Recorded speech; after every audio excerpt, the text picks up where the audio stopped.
Hello दोस्तों, आज हम भारतीय इतिहास में मध्यकालीन भारत का इतिहास पढ़ेंगे, जिसमें मूल रूप से मुस्लिम आक्रमणकर्ताओं के बारे में जानेंगे। चलिए आज का पहला क्वेश्चन चालू करते हैं। तो पहला क्वेश्चन है, देखिए,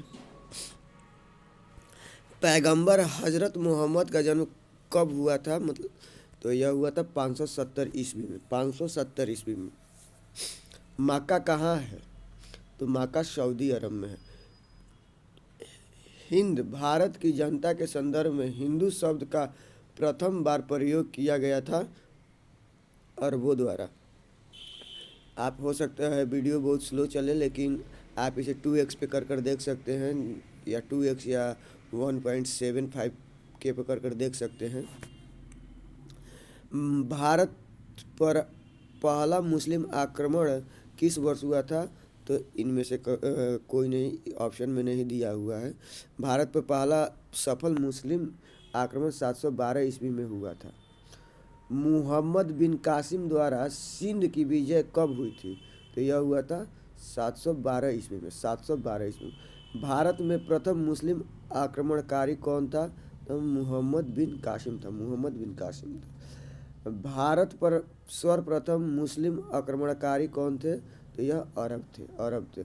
मुहम्मद बिन कासिम थे। तो यह मुहम्मद बिन कासिम कौन थे? तो मुहम्मद बिन कासिम अरब थे। अरब के निवासी थे। चचनामा के अनुसार छठवीं एवं सातवीं राजधानी कौन सी थी? तो यह अरोड़ थी। चचनामा के अनुसार छठवीं और सातवीं शताब्दी में सिंधु देश की राजधानी अरोड़ थी। इनमें से कौन गजनी राजवंश का संस्थापक था? तो अल्पतगीन था। गजनी राजवंश का संस्थापक अल्पतगीन था। कथन क्वेश्चन नंबर 11 देख लीजिए। कथन 1, महमूद गजनी ने भारत पर 17 बार आक्रमण किया था। कारण, वह भारत में अस्थाई मुस्लिम शासन की स्थापना करना चाहता था। तो हो जाएगा ए सही है परंतु आर गलत है। ए सही है परंतु आर गलत है। क्वेश्चन नंबर 12 देख लीजिए। निम्न में से कौन चंदेल शासक महमूद गजनवी से पराजित नहीं हुआ था? तो यह विदाधर था। क्वेश्चन नंबर 13, किस चंदेल राजा ने महमूद गजनवी का सामना किया था? तो विदाधर ने किया था। महमूद गजनी का दरबारी इतिहासकार कौन था? तो उत्बी था। महमूद गजनवी का दरबारी इतिहासकार कौन था? तो उत्बी था। शाहनामा का लेखक फरिश्ता किसके दरबार से संबंधित था? तो यह संबंधित है आपका, स्टार लगाया हुआ है, शाहनामा के फरिश्ता ना होकर फिरदौसी था। तो फिरदौसी रहता तो यह मुहम्मद गजनवी के दरबार से संबंधित था। शाहनामा का लेखक कौन है? तो फिरदौसी है। शाहनामा का लेखक फिरदौसी है। पुराणों का अध्ययन करने वाला प्रथम मुसलमान कौन था? तो अलबरूनी था। पुराणों का अध्ययन करने वाला प्रथम मुसलमान अलबरूनी था। महमूद गजनी के साथ भारत आने वाला प्रथम इतिहासकार कौन था? तो अलबरूनी था। अलबरूनी भारत में आया था, यह 11वीं शताब्दी में आया था। अलबरूनी भारत में आया था 11वीं शताब्दी। महमूद गजनी के साथ भारत आने वाला मुस्लिम विद्वान कौन था? तो यह था अलबरूनी था। निम्नलिखित कथनों में से कौन अलबरूनी के संबंध में सही नहीं है? तो वह एक धर्मनिरपेक्ष लेखक था। यह कथन गलत है। निम्नलिखित में से किसने महमूद गजनी के हमले के बाद सोमनाथ मंदिर का पुनः निर्माण करवाया था? तो भीमदेव ने करवाया था। क्वेश्चन नंबर 23 देख लीजिए। इसमें हाल ही में प्रधानमंत्री ने वेरावल में सोमनाथ मंदिर के निकट नए सर्किट हाउस का उद्घाटन किया। सोमनाथ मंदिर के बारे में निम्नलिखित कथनों में से कौन सा कथन सही है? तो सोमनाथ मंदिर ज्योतिर्लिंग देव मंदिरों में से एक है। अलबरूनी ने सोमनाथ मंदिर का वर्णन किया है। सोमनाथ मंदिर की प्राण प्रतिष्ठा आज के मंदिर की स्थापना स्थापना राष्ट्रपति एस राधाकृष्णन द्वारा की गई थी। नहीं, इसमें केवल 1 और 2 सही है।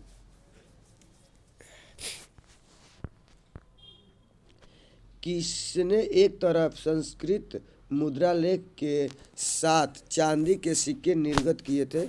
यह महमूद गजनवी। निम्नलिखित में से मध्य एशिया के किस शासक ने 1192 ईस्वी में उत्तर भारत को जीता था? तो यह शिहाबुद्दीन मोहम्मद गौरी ने। क्वेश्चन नंबर 26 देख लीजिए। मोहम्मद गौरी को सबसे पहले किसने पराजित किया था? तो यह मूलराज द्वितीय ने पराजित किया था। मोहम्मद गौरी ने जयचंद को किस युद्ध में पराजित किया था? तो यह चंदावर के युद्ध में। मोहम्मद गौरी ने जयचंद को किस युद्ध में पराजित किया था? तो चंदावर के युद्ध में। निम्नलिखित में से कौन राजा मोहम्मद गौरी द्वारा चंदावर के युद्ध में पराजित किया गया था? तो यह जयचंद था। 1194 के चंदावर के युद्ध में मोहम्मद गौरी ने किसे हराया था? तो यह हराया था आपका जयचंद को हराया था। युद्ध जिसमें भारत में मुस्लिम शक्ति की स्थापना हुई थी तो तराइन का द्वितीय युद्ध में। निम्नलिखित कूट को कालानुक्रम व्यवस्थित करना है, तो देख लीजिए। पहले होगा महमूद गजनवी, उसके बाद होगा मोहम्मद गौरी, उसके बाद चंगेज खां, उसके बाद तैमूर लंग। किस मुस्लिम शासक के सिक्कों पर देवी लक्ष्मी की आकृति बनी हुई थी? तो मोहम्मद गौरी के सिक्के पर। भारत में मोहम्मद गौरी ने किसको प्रथम अख्ता प्रदान किया था? तो यह किया था कुतुबुद्दीन ऐबक को। मोहम्मद गौरी के किस दास ने बंगाल एवं बिहार पर विजय प्राप्त किया था? तो बख्तियार खिलजी ने। बिहार का प्रथम मुस्लिम विजेता कौन था? तो यह था बख्तियार खिलजी। बिहार में तुर्क सत्ता का वास्तविक संस्थापक कौन था? तो यह था बख्तियार खिलजी था।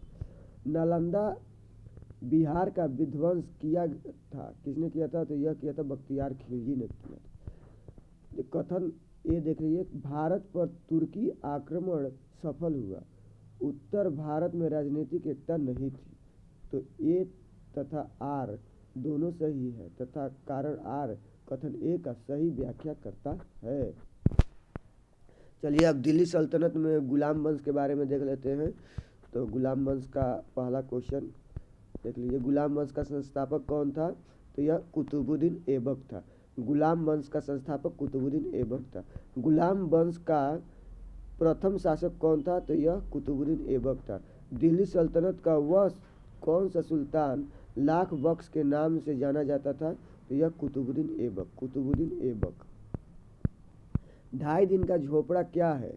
तो यह एक मस्जिद है। 2.5 दिन का झोपड़ा क्या है? एक मस्जिद है। कुतुबुल इस्लाम मस्जिद तथा 2.5 दिन का झोपड़ा क्रमशः स्थित है दिल्ली एवं अजमेर में। निम्नलिखित में से किसने प्रसिद्ध कुतुब मीनार के निर्माण में योगदान नहीं किया था? तो यह गयासुद्दीन तुगलक था। चलिए क्वेश्चन नंबर 7 देख लीजिए। कुतुब मीनार किसके द्वारा पूरा किया गया था? तो यह इल्तुतमिश द्वारा पूरा करवाया गया था। कुतुबुद्दीन ऐबक की राजधानी थी, तो यह लाहौर थी। सुल्तान कुतुबुद्दीन ऐबक की मृत्यु कैसे हुई थी? तो यह चौगान की क्रीड़ा के दौरान अश्व से गिरने के पश्चात उसकी मृत्यु हो गई। निम्नलिखित में से किसने दिल्ली को सल्तनत की राजधानी के रूप में स्थापित किया था? तो यह किया था आपका इल्तुतमिश ने।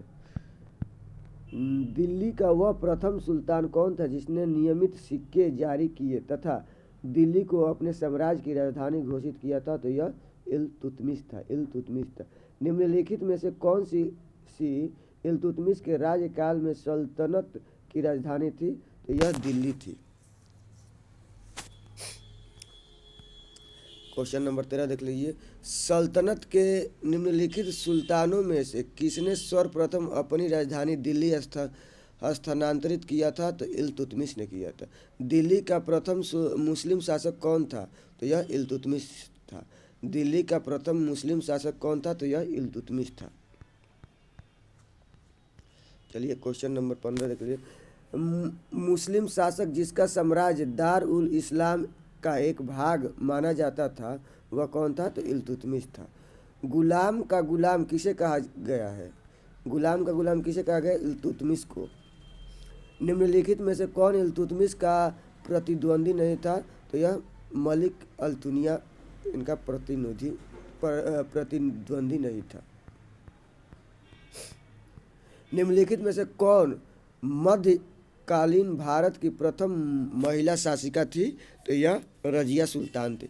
निम्नलिखित में से कौन मध्यकालीन भारत की प्रथम महिला शासिका थी? तो रजिया सुल्तान थी। मंगोल आक्रमणकारी चंगेज खां भारत की उत्तरी पश्चिमी सीमा पर निम्न में से किसके काल में आया था? तो इल्तुतमिश के काल में आया था। दिल्ली का वह सुल्तान मंगोल नेता चंगेज खां का समकालीन कौन था? तो इल्तुतमिश था। चलिए क्वेश्चन नंबर आगे देखते हैं। Question number 21। किसके शासनकाल में मंगोल प्रथम बार सिंधु के तट पर देखे गए थे? तो यह इल्तुतमिश के काल में। चंगेज खां के अधीन मंगोलों ने भारत पर आक्रमण किया था इल्तुतमिश के शासनकाल में। चंगेज खान का मूल नाम था तो यह तेमुचिन था। चंगेज खां का मूल नाम तेमुचिन था। निम्नलिखित कथनों पर विचार करना है। इल्तुतमिश के शासनकाल में चंगेज खां भगोड़े ख्वाजिम युवराज की खोज में सिंधु नदी तक पहुंचा था। मुहम्मद बिन तुगलक के शासनकाल में तैमूर ने दिल्ली मुल्तान पर अधिकार किया था। विजयनगर साम्राज्य के देव राय द्वितीय के शासनकाल में वास्को द गामा केरल के तट पर पहुंचा था। तो इसमें केवल एक सही है। इल्तुतमिश के शासनकाल में चंगेज खान भगोड़े ख्वाजिम युवराज की खोज में सिंधु नदी तक पहुंचा था। चलिए क्वेश्चन नंबर 25 देखिए। इल्तुतमिश ने बिहार में अपना प्रथम सूबेदार नियुक्त किया था। तो यह मलिक जानी को नियुक्त किया था। इल्तुतमिश ने बिहार में अपना प्रथम सूबेदार नियुक्त किया था तो मलिक जानी को। रजिया बेगम को सत्ताच्युत करने में किसका हाथ था? तो यह तुर्कों का था। दिल्ली के सुल्तान बलबन का पूरा नाम क्या था? तो गयासुद्दीन बलबन था। दिल्ली के किस सुल्तान के विषय में कहा गया है कि उसके रक्त और लौ की नीति अपनाई थी? तो वह बलबन था। किस दिल्ली सुल्तान ने रक्त एवं लौ की नीति अपनाई? तो वह बलबन था। नीचे दो वाक्य दिए गए हैं, एक को कथन ए और दूसरे को कारण आर कहा गया है। देखिए, बलबन ने अपने शासन को शक्तिशाली बनाया और सारी सत्ता अपने हाथ में केंद्रित कर ली। वह उत्तर पश्चिम सीमा को मंगोल आक्रमण से सुरक्षित करना चाहता था। तो यह हो जाएगा ए और आर दोनों सही है, किंतु ए की समुचित व्याख्या ए आर नहीं करता है। अपनी शक्ति को समेकित करने के बाद बलबन ने भव्य उपाधि धारण की थी, तो जिले इलाही की। वह प्रथम मुस्लिम शासक कौन था जिसने शासन के सिद्धांत को राजाओं के ईश्वरीय अधिकार सिद्धांत के सम्मान प्रतिपादित किया था? तो वह बलबन था। निम्नलिखित में से किसने भारत में प्रसिद्ध फारसी त्यौहार नौरोज का आरंभ करवाया था? तो यह बलबन था। क्वेश्चन नंबर 34 देख लीजिए। निम्नलिखित में से कौन सा कथन बलबन के संबंध में सही नहीं है? तो वह उसने इक्तदारी व्यवस्था का आरंभ किया था। यह कथन सही नहीं है। निम्नलिखित में सुल्तानों में से किसने गढ़ मुक्तेश्वर की मस्जिद की दीवार पर अपने शिलालेख में स्वयं को खलीफा का सहायक कहा है? तो यह बलबन ने कहा है, बलबन ने कहा है। तुगरिल खां ने किसके शासनकाल के दौरान विद्रोह किया था? तो यह बलबन ने किया था। तुगरिल खां ने किसके शासनकाल के दौरान विद्रोह किया था? तो बलबन ने किया था। चलिए दोस्तों, यह भी ख़त्म हो गया। तो आगे अब देख लेते हैं खिलजी वंश के बारे में। खिलजी वंश का पहला क्वेश्चन है, कौन सा सुल्तान नया धर्म चलाना चाहता था किंतु उलेमा लोगों के विरोध के कारण उसने विरोध किया था? तो वह था अलाउद्दीन खिलजी। अलाउद्दीन खिलजी नया धर्म चलाना चाहता था, लेकिन उलमाओं के विरोध के बाद उसने इस बात को त्याग दिया कि अब हम नया धर्म नहीं चलाना है। चलिए क्वेश्चन नंबर 2, दिल्ली के किस सुल्तान ने सिकंदर सानी की मनोपधि धारण की थी? तो यह अलाउद्दीन खिलजी था। दोस्तों वीडियो पसंद आए तो लाइक शेयर सब्सक्राइब जरूर करें। चलिए क्वेश्चन आगे देखते हैं। अलाउद्दीन खिलजी के प्रसिद्ध सेनापतियों में से किसकी मंगोल के विरुद्ध लड़ते हुए मृत्यु हो गई थी? तो जफर खां का।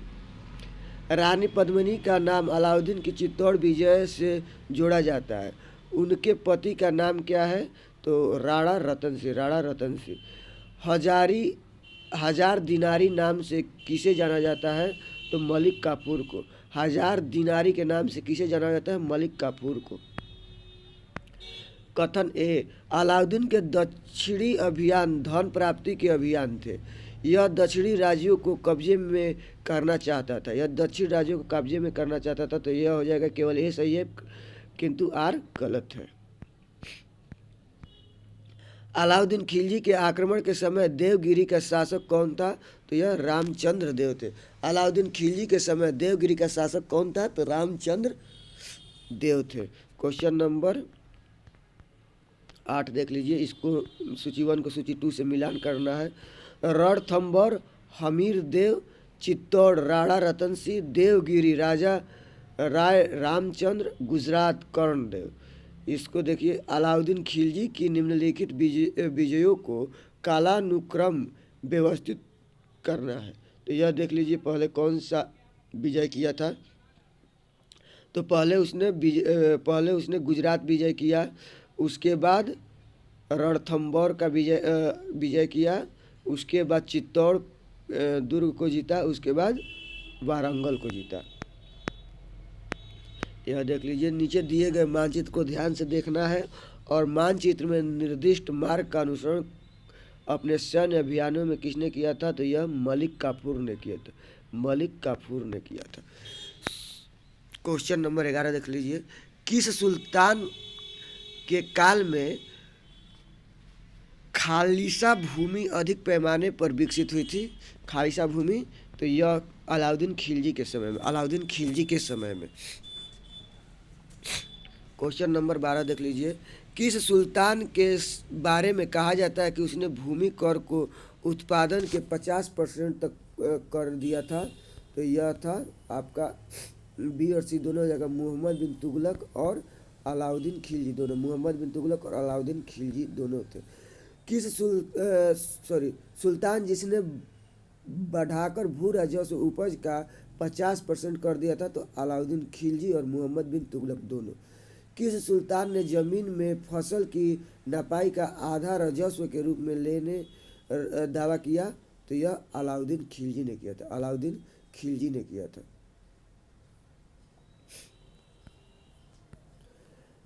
निम्न कथनों पर विचार कीजिए जो अलाउद्दीन खिलजी से संबंधित है। उसने कृषि जमीनों की पैदाइश के बाद जमीन की मालगुजारी वसूली। उसने लगान व्यवस्था को अपनी पूरी सल्तनत में लागू किया। उसने प्रांतों के गवर्नरों के अधिकारों को समाप्त किया। तो इसका हो जाएगा आपका 1 और 3, मतलब उसने कृषि जमीनों की पैदाइश के बाद जमीनों की मालगुजारी वसूल की और उसने प्रांतों के गवर्नरों के अधिकारों को समाप्त किया। क्वेश्चन नंबर 16 कथन ए और कारण आर देख लीजिए। कथन ए है, अलाउद्दीन खिलजी ने दिल्ली में मूल नियंत्रण लागू किया। ठीक, उसके बाद वह दिल्ली में अपने राजभवन के निर्माण में लगे हुए कारीगरों को कम वेतन देना चाहता था। तो ये हो जाएगा ए, और ए सही है परंतु आर गलत है, ए सही है परंतु आर गलत है। क्वेश्चन नंबर 17 देख लीजिए। निम्न में से किस सुल्तान ने बाजार सुधार लागू किए थे? तो यह किया था अलाउद्दीन खिलजी ने बाजार सुधार लागू किया था। निम्न मुस्लिम बादशाहों में से किस एक ने मूल नियंत्रण पद्धति को पहली बार लागू किया था? तो अलाउद्दीन खिलजी ने किया था, अलाउद्दीन खिलजी। बाजार नियंत्रण प्रथा लागू की थी तो अलाउद्दीन खिलजी ने। बाजार कीमतों को नियंत्रित करने के अलाउद्दीन खिलजी के प्रयास ने बहुत सफलता प्राप्त की थी, बहुत सफलता प्राप्त की थी। क्वेश्चन नंबर 21 देख लीजिए। निम्नलिखित में से किस मध्यकालीन शासक ने सार्वजनिक वितरण प्रणाली प्रारंभ की थी? तो अलाउद्दीन खिलजी ने, अलाउद्दीन खिलजी ने। सल्तनत काल में सार्वजनिक वितरण प्रणाली किसने प्रारंभ की थी? तो यह अलाउद्दीन खिलजी ने किया था, अलाउद्दीन खिलजी ने किया। घड़ी अथवा गृह कर लगाने वाला दिल्ली का प्रथम सुल्तान कौन था? तो यह अलाउद्दीन खिलजी था, अलाउद्दीन खिलजी था। 1906 ईस्वी के बाद अलाउद्दीन खिलजी के समय में दिल्ली के सुल्तान तथा मंगोलों के बीच सीमा क्या थी? तो यह रावी थी, यह रावी थी, यह रावी थी, यह रावी थी।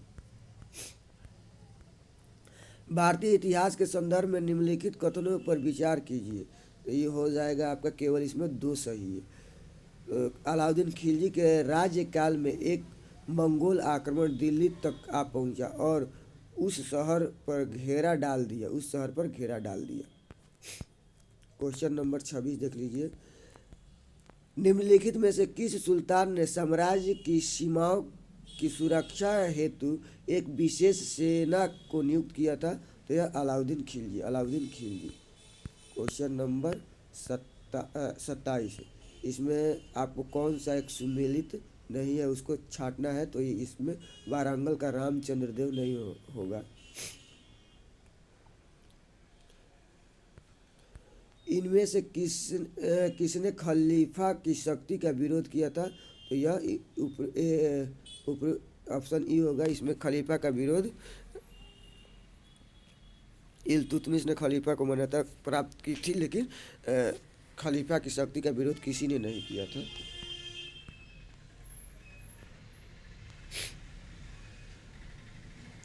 दिल्ली सल्तनत के किस शासक ने अपने आप को खलीफा घोषित कर दिया था?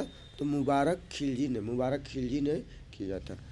क्वेश्चन नंबर 30 देख लीजिए। यहाँ 1303 में काकतीय शासकों की सेना ने निम्न में से किसकी सेना को वारंगल में परास्त किया था?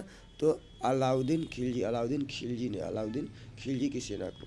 चलिए क्वेश्चन खिलजी वंश भी खत्म हो गया, तो चलिए अब तुगलक वंश के बारे में देख लेते हैं। देख लीजिए तुगलक वंश। और क्वेश्चन पसंद आए तो दोस्तों अपने दोस्तों के साथ शेयर करें, और वीडियो पसंद आए तो लाइक ज़रूर करें। चलिए क्वेश्चन नंबर पहला। अलाउद्दीन खिलजी ने निम्न सेना अध्यक्षों में से कौन सा तुगलक वंश का प्रथम सुल्तान बना? तो गाजी मलिक बना, गाजी मलिक बना। गाजी मलिक किस वंश का संस्थापक था? तो तुगलक वंश का था। गाजी मलिक किस वंश का संस्थापक था? तुगलक वंश। कृषि को समुन्नत करने के लिए नहर खुदवाने के संदर्भ में 13वीं शताब्दी में कौन निम्नलिखित में से पहला शासक होने का श्रेय किसे दिया गया है? तो गयासुद्दीन तुगलक को, गयासुद्दीन तुगलक को। किस वंश के सुल्तानों ने सबसे अधिक समय तक देश में राज्य किया? तो तुगलक वंश ने, तुगलक वंश ने। दिल्ली सल्तनत का सर्वाधिक विद्वान शासक जो खगोल शास्त्र, गणित एवं आयुर्विज्ञान सहित अनेक विद्याओं में माहिर था, वह कौन था? मुहम्मद बिन तुगलक, मुहम्मद बिन तुगलक। अमीर कोही एक नया विभाग किस सुल्तान द्वारा शुरू किया गया था? तो मुहम्मद बिन तुगलक द्वारा, मुहम्मद बिन तुगलक द्वारा। दिल्ली के किस सुल्तान ने एक पृथक कृषि विभाग की स्थापना की थी कि एवं फसल चक्र की योजना बनाई थी? तो यह बनाया था आपका मुहम्मद बिन तुगलक ने बनाया था, मुहम्मद बिन तुगलक ने। दीवान दीवाने को ही किससे संबंधित है? तो यह मोहम्मद बिन तुगलक से संबंधित। दीवाने को ही मोहम्मद बिन तुगलक से संबंधित है। मोहम्मद बिन तुगलक अपनी राजधानी दिल्ली ले गया था। तो यह दौलताबाद से दिल्ली से दौलताबाद राजधानी के स्थानांतरण का आदेश दिया था। तो यह सुल्तान मोहम्मद बिन तुगलक ने भारत में सर्वप्रथम सांकेतिक मुद्रा का प्रचलन किया था। तो यह मोहम्मद बिन तुगलक ने निम्नलिखित में से कौन पहला सुल्तान था जिसने भारत में सांकेतिक मुद्रा का प्रचलन किया था? तो यह मोहम्मद बिन तुगलक था।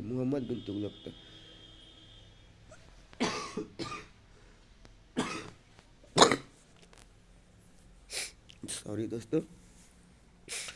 जब उसने राजत्व प्राप्त किया तो वह शरीयत के नियमों और आदेशों से पूर्णतः स्वतंत्र था। बरनी ने यह कथन किस सुल्तान के लिए कहा है? तो अलाउद्दीन खिलजी के लिए कहा। मोहम्मद बिन तुगलक ने एक नया स्वर्ण सिक्का जारी किया जो इब्न बतूता द्वारा दीनार कहलाया। कारण देख लीजिए, मोहम्मद बिन तुगलक पश्चिम एशियाई तथा उत्तर अफ्रीकी देशों के साथ व्यापार में अभिवृद्धि के लिए स्वर्ण सिक्कों की टोकन मुद्रा जारी करना चाहता था। इसका हो जाएगा ए सही है परंतु आर गलत है। निम्न कथनों पर विचार करना है। कथन ए देख लीजिए, मोहम्मद बिन तुगलक की प्रतीक मुद्रा योजना असफल सिद्ध हुई। मोहम्मद बिन तुगलक का मुद्रा निर्गमन पर उचित नियंत्रण नहीं था। ए और आर दोनों सही है और आर ए का सही व्याख्या भी करता है। मूर देश का यात्री इब्न बतूता किसके शासनकाल में भारत आया था? तो मोहम्मद बिन तुगलक के शासनकाल में भारत आया था। मध्यकालीन यात्री लेखक इब्न बतूता किस देश का निवासी था? तो मोरक्को का था। इब्न बतूता भारत में किसके शासनकाल में आया था? तो मोहम्मद बिन तुगलक के शासनकाल में आया था। किसने सल्तनत काल में डाक व्यवस्था का विस्तृत विवरण दिया है? तो यह दिया है इब्न बतूता ने। कश्मीर घाटी के अंतिम मुस्लिम शासक यूसुफ शाह चक जिन्हें मुगल सम्राट अकबर द्वारा बिहार में निर्वासित किया गया था वो दफनाया गया है। तो यह राजगीर में दफनाया गया है, नालंदा में दफनाया गया है। होली त्यौहार के सार्वजनिक उत्सव में भाग लेने वाला दिल्ली का प्रथम सुल्तान कौन था? तो यह मोहम्मद बिन तुगलक। दिल्ली के किस मुस्लिम शासक के निधन पर एक इतिहासकार ने कहा राजा को प्रजा से मुक्ति मिली एवं उन्हें राजा से? तो यह मोहम्मद बिन तुगलक। इतिहासकार बदायूनी ने किसकी मृत्यु पर कहा था कि सुल्तान को अपनी प्रजा से और प्रजा को सुल्तान से मुक्ति मिल गई? तो यह मोहम्मद बिन तुगलक। निम्नलिखित में से किस सुल्तान ने बेरोजगारों को रोजगार दिलवाया? तो यह फिरोज शाह तुगलक ने दिलवाया था। निम्नलिखित में से किस सुल्तान ने बेरोजगारों को रोजगार दिलवाया? फिरोज शाह तुगलक ने। बेरोजगारों के सहायतार्थ दिल्ली के निम्नलिखित सुल्तानों में से किसने रोजगार कार्यालय की स्थापना की थी? तो यह फिरोज शाह तुगलक ने। दिल्ली का सुल्तान जो दान दक्षिणा के बारे में काफ़ी ध्यान रखता था और इसके लिए एक विभाग दीवान ए खैरात स्थापित किया वह था फिरोज शाह तुगलक। निम्नलिखित में से किस सुल्तान के दरबार में सबसे अधिक गुलाम थे? तो यह फिरोज तुगलक। क्वेश्चन नंबर 28, मध्यकालीन भारतीय राजाओं के संदर्भ में निम्नलिखित में से कौन सा कथन सही है? तो यह हो जाएगा फिरोज तुगलक ने गुलामों का एक अलग विभाग स्थापित किया था। सर्वप्रथम लोक निर्माण विभाग की स्थापना की थी। तो यह किया था फिरोज शाह तुगलक ने। दिल्ली का जो सुल्तान भारत में नहरों के सबसे बड़े जाल का निर्माण करने के लिए प्रसिद्ध है वह है फिरोज शाह तुगलक। फिरोज शाह तुगलक।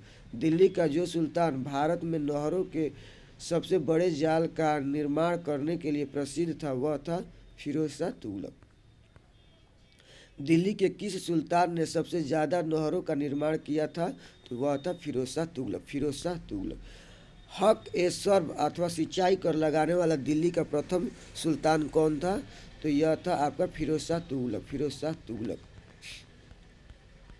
दिल्ली के किस सुल्तान ने ब्राह्मणों पर भी जजिया कर लगाया था? तो फिरोज शाह तुगलक ने लगवाया। फिरोज शाह तुगलक ने भी ब्राह्मणों पर जजिया कर लगवाया था।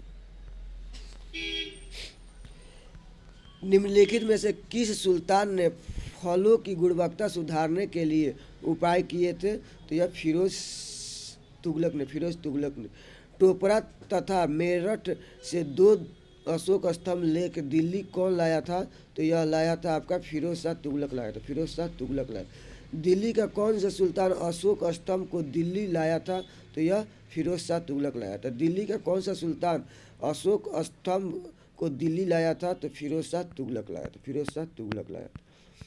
दिल्ली के किस सुल्तान ने इस उद्देश्य से एक अनुवाद विभाग की स्थापना की कि उससे दोनों संप्रदायों के लोगों में एक दूसरे के विचारों को समझ बेहतर हो सके? तो वह था फिरोज तुगलक। फिरोज शाह तुगलक था। फिरोज शाह तुगलक था। राज्य के खर्च पर हज की व्यवस्था करने वाला पहला भारतीय शासक कौन था? तो फिरोज शाह तुगलक था। फिरोज तुगलक द्वारा स्थापित दार उल सफ़ा क्या था? दार उल सफ़ा एक खैराती अस्पताल था। दिल्ली सल्तनत के तुगलक राजवंश का अंतिम शासक निम्नलिखित में से कौन था? तो यह नारिस उद दिन महमूद। नारिस उद दिन महमूद। दिल्ली सल्तनत के तुगलक राजवंश का अंतिम शासक निम्नलिखित में से कौन था? नासिर उद दिन महमूद। नासिर उद दिन महमूद। तैमूर ने किसके शासनकाल में भारत पर आक्रमण किया? तो यह किया था आपका भारत पर तैमूर का आक्रमण वस्तुतः तुगलक शासक नसरुद्दीन महमूद के काल में हुआ था। नसरुद्दीन महमूद के काल में हुआ था। तैमूर लंग ने किस वर्ष भारत पर आक्रमण किया था? तो यह 1398 में किया था। 1398 में किया था। तैमूर के आक्रमण के बाद भारत में किस वंश का राज स्थापित हुआ था? तो सैयद वंश का। तैमूर के आक्रमण के बाद भारत पर किस राजवंश का राज स्थापित हुआ था? तो यह सैयद वंश का। क्वेश्चन नंबर 44 देख लीजिए। इसमें आपको कालानुक्रम व्यवस्थित करना है। तो यह हो जाएगा रुकुद्दीन, उसके बाद मुबारक खान, फिरोज शाह तुगलक, उसके बाद आलम शाह। चलिए इल्तुतमिश भी ख़त्म हो गए। तो अब चलिए आगे लोधी वंश के बारे में पढ़ लेते हैं।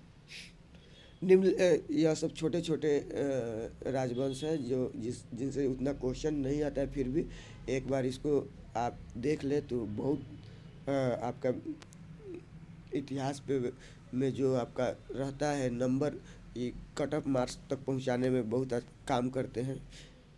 निम्नलिखित सल्तनत शासकों में से कौन अफगान मूल के थे? तो यह लोधी थे। दिल्ली की राजगद्दी पर अफगान शासकों के शासन का निम्नलिखित में से कौन सा एक सही कालानुक्रम है? तो यह बहलोल खान लोधी, सिकंदर शाह लोधी और इब्राहिम लोधी। दिया गया मानचित्र किस लोधी सुल्तान से संबंधित है और मानचित्र ए से चिन्हित स्थान किस नगर को निरूपित करता है? तो यह देख लीजिए बहलोल लोधी और जौनपुर। बहलोल लोधी और जौनपुर।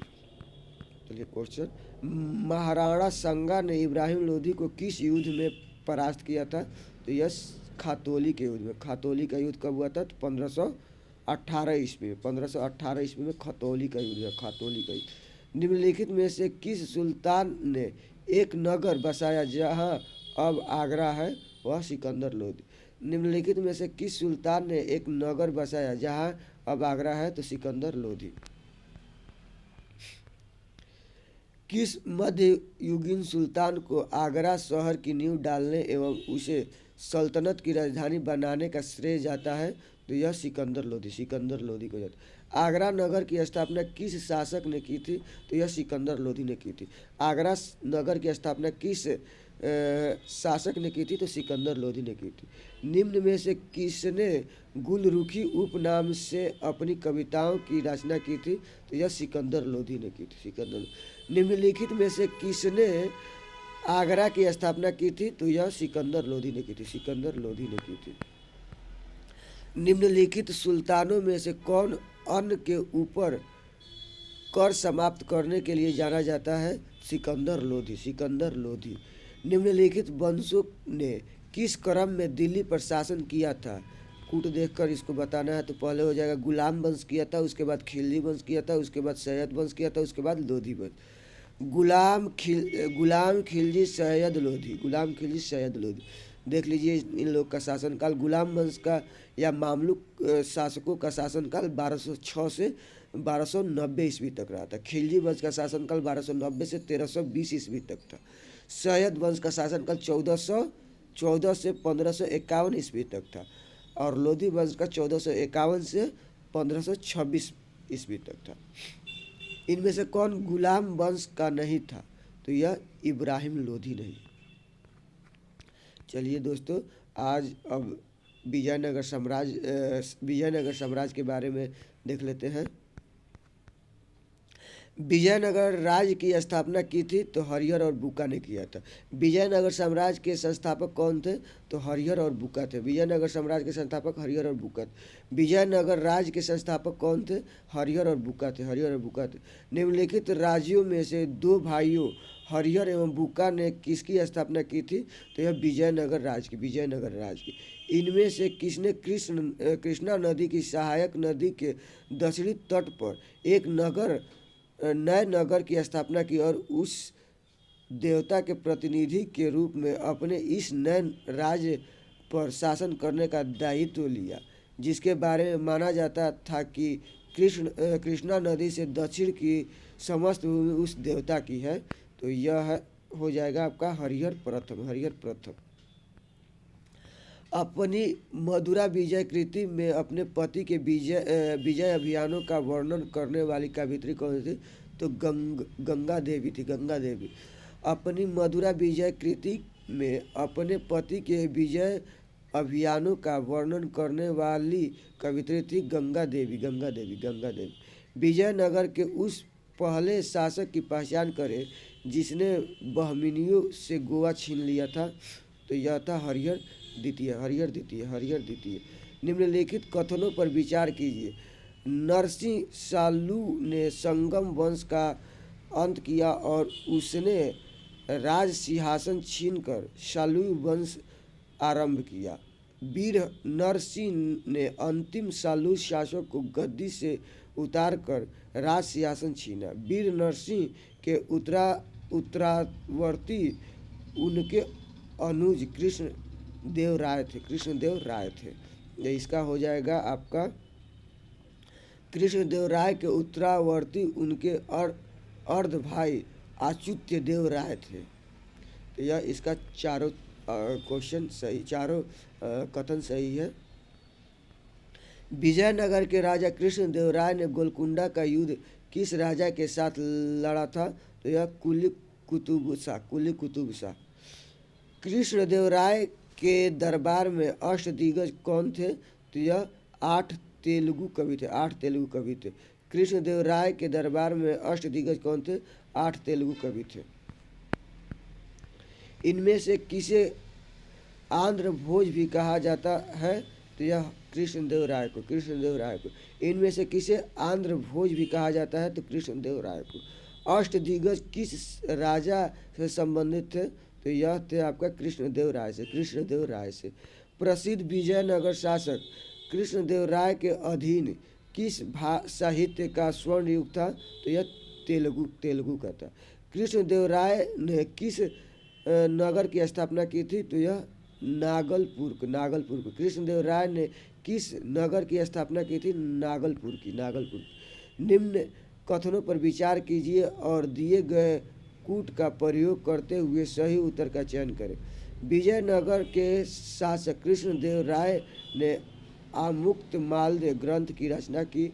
कृष्णदेव राय को आंध्र भोज के नाम से भी जाना जाता है। उनके दरबार को अलसानी पिंडना नामक राजकवि सुशोभित करता था, जो संस्कृत एवं तमिल दोनों भाषाओं का ज्ञाता था। तो कथन 1 और 2 दोनों सही है। विजयनगर का प्रसिद्ध हजारा मंदिर किसके शासनकाल में निर्मित हुआ था? तो कृष्ण देव राय के समय में। विजयनगर का प्रसिद्ध हजारा मंदिर किसके शासनकाल में निर्मित हुआ था? कृष्णदेव राय के। अब्दुल रज्जाक विजयनगर आया था, तो यह आया था देवराय द्वितीय के शासनकाल में। देवराय द्वितीय के शासनकाल में आया था। फारसी यात्री अब्दुल रज्जाक भारत में किस राजा के शासनकाल में आया था? तो यह आया था आपका हो जाएगा देवराय द्वितीय के शासनकाल में। देवराय द्वितीय के शासनकाल। निकोलो कोंटी कौन था? निकोलो कोंटी कौन था? यह इटली का एक यात्री जिसने विजयनगर साम्राज्य की यात्रा की थी। निकोलो कोंटी कौन था? इटली का एक यात्री जिसने विजयनगर साम्राज्य की यात्रा की थी। पुर्तगाली लेखक नूनीज के अनुसार विजयनगर साम्राज्य में महिलाएं निम्नलिखित में से किस क्षेत्र में निपुण थी? तो यह आपका हो जाएगा कुश्ती, ज्योतिष शास्त्र, लेखाकरण और भविष्यवाणी सभी में निपुण थी।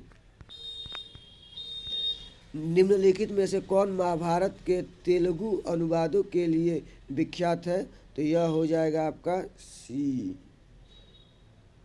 3 और 4 होगा, मतलब नैनन और टिक्कन।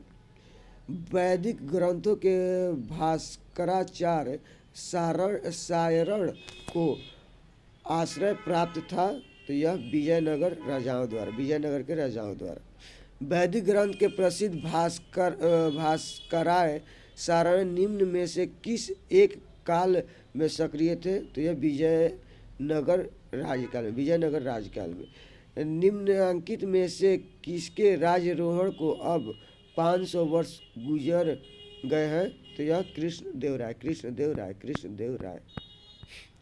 1556 में कौन सा प्रसिद्ध युद्ध हुआ था? तो यह हुआ था तालीकोटा का युद्ध। 1565 में कौन सा प्रसिद्ध युद्ध हुआ था? तो यह तालीकोटा का युद्ध हुआ था। 1565 में कौन सा प्रसिद्ध युद्ध हुआ था? तो तालीकोटा का युद्ध। तालीकोटा का युद्ध लड़ा गया था, तो यह लड़ा गया था आपका विजयनगर और बीजापुर, अहमदनगर और गोलकुंडा की संयुक्त सेनाओं के बीच। तालीकोटा का युद्ध कब हुआ था? तो 1565 में हुआ था। 1565 में हुआ था। जब राजा बेडियार ने मैसूर राज्य की स्थापना की, तब विजयनगर साम्राज्य का शासक कौन था?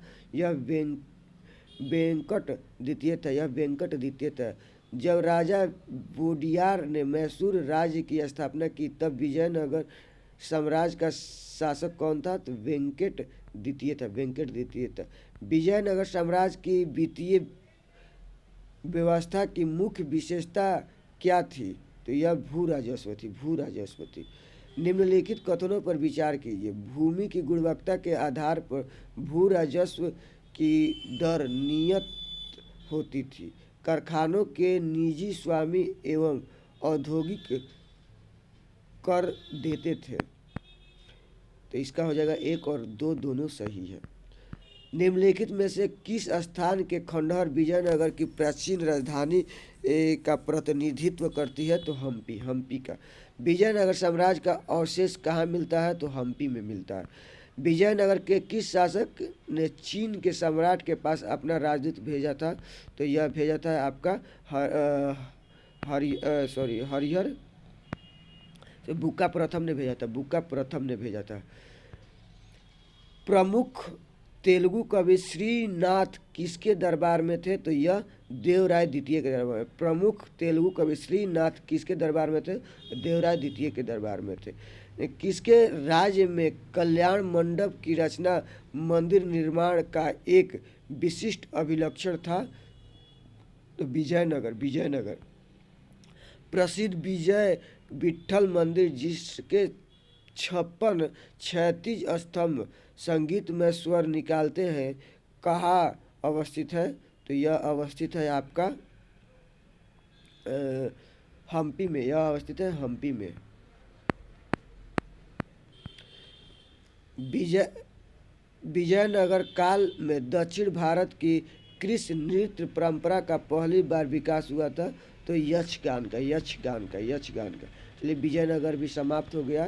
तो आगे का वीडियो आगे देखते हैं। इसके बाद कौन सा है? दिल्ली सल्तनत के प्रशासन के बारे में देख लेते हैं कि दिल्ली सल्तनत में कैसे प्रशासन व्यवस्था थी।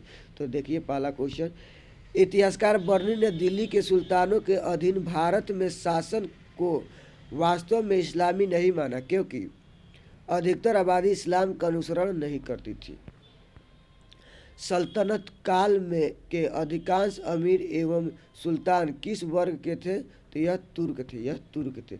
दिल्ली सल्तनत के राजस्व प्रशासन में राजस्व वसूली के प्रभारी को अमील कहा जाता था। दिल्ली के सुल्तानों की इक्ता प्रणाली एक प्राचीन देशी संस्था थी। मीर बख्शी का पद दिल्ली के खिलजी सुल्तानों के शासनकाल में अस्तित्व में आया।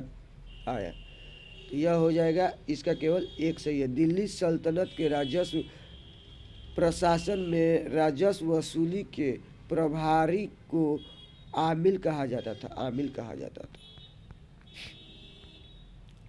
निम्नलिखित में से कौन सी एक विशिष्टता इक्ता व्यवस्था की नहीं है? तो यह हो जाएगा, इक्ता से एकत्रित राजस्व सीधा सुल्तान के खाते में जाती थी। इक्ता से एकत्रित राजस्व सीधा सुल्तान के खाते में जाती थी। मध्यकालीन भारत के संदर्भ में निम्नलिखित में से कौन सा आकार की दृष्टि से आरोही क्रम में सही अनुक्रम है? तो यह हो जाएगा परगना सरकार सूबा। दिल्ली सल्तनत में दीवान अर्ज विभाग की स्थापना किसने की थी? तो यह बलबन ने की थी। दिल्ली सल्तनत में दीवान अर्ज विभाग की स्थापना किसने की थी? तो बलबन ने की थी। निम्नलिखित में से कौन एक युग में सुमेलित नहीं है? तो यह दीवान रियासत बलबन या सुमेलित नहीं है। दीवान मुख्तराज अलाउद्दीन खिलजी राजस्व विभाग, दीवान अमीर कोही मुहम्मद बिन तुगलक कृषि विभाग, दीवान खैरात फिरोज शाह तुगलक दान विभाग, दीवान रियासत अलाउद्दीन खिलजी बाजार नियंत्रण विभाग। निम्नलिखित में से कौन सा सही रूप में सुमेलित है? तो यह इसका हो जाएगा दीवान बंदगान फिरोज शाह तुगलक। यह सही सुमेलित है। क्वेश्चन नंबर 9 देख लीजिए। सल्तनत काल में दीवान अमीर एक कोही विभाग निम्नलिखित में से किससे संबंधित है? तो यह कृषि से। दीवान अमीर एक कोही कृषि से। निम्नलिखित में से किस शासक ने दीवान अमीर एक कोही विभाग की स्थापना की थी? तो यह मोहम्मद बिन तुगलक ने किया था। सूची 1 को सूची 2 से मिलान करना है। तो यह देख लीजिए, दीवान अर्ज सेना विभाग से संबंधित, दीवान रिसातल धार्मिक मुद्दों से संबंधित, विदेशी मामलों से संबंधित, दीवान इंसा सरकारी पत्र व्यवहार से संबंधित, दीवान वजारत वित्तीय मामलात से संबंधित, दीवान अर्ज विभाग संबंधित था तो रक्षा विभाग से, दीवान अर्ज विभाग संबंधित था तो रक्षा विभाग से।